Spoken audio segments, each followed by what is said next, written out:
तासिया from Kashmir food vision चाहती नहीं थी कभी कि मेरा फेस ऐसे सामने आए.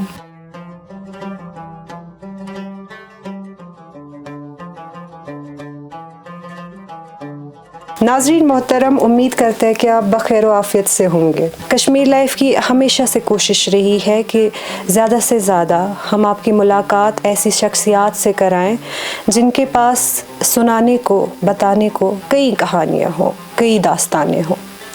आज की मुलाकात हम आपकी कराने जा रहे हैं तासिया से, जिनकी वीडियोस आपने कभी ना कभी सोशल मीडिया पे देखी ही होंगी और इनकी रेसिपीज़ कभी ना कभी आपने फॉलो की होंगी.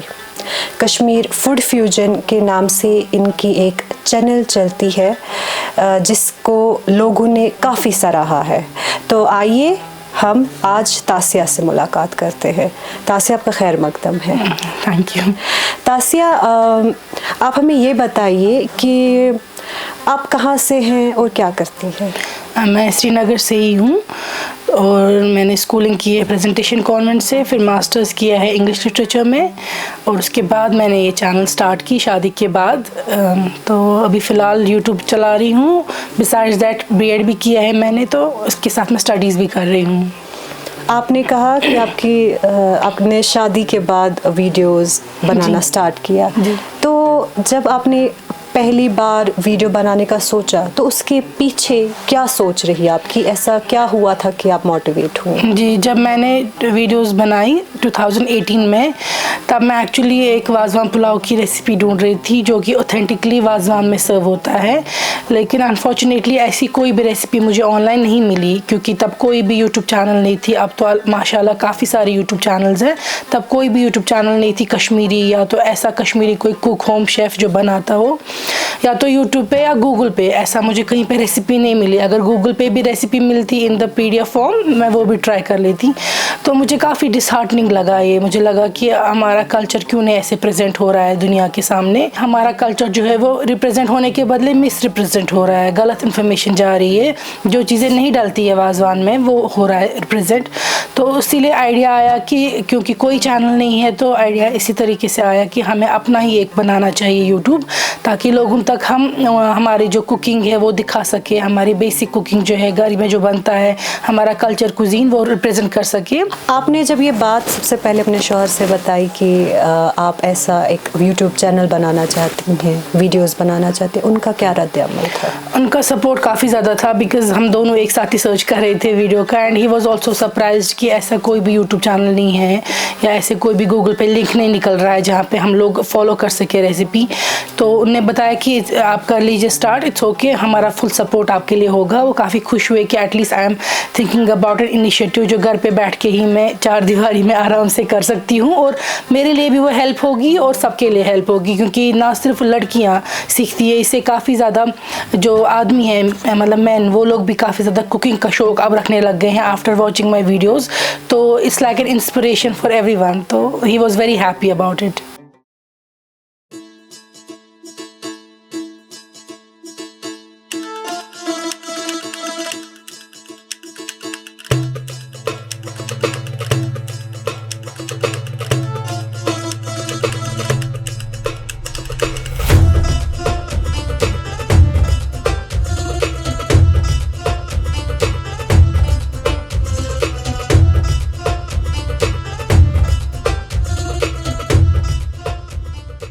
एंड आपके जो इन लॉज है उनका क्या रद्द-ए-अमल था? वो काफ़ी ज़्यादा सपोर्टिव रहे हमेशा, चाहे मेरी पढ़ाई के रिलेटेड बात हो, मेरी शादी के बाद स्टडीज़ कैरी ऑन करने की बात हो, या तो यूट्यूब की बात हो.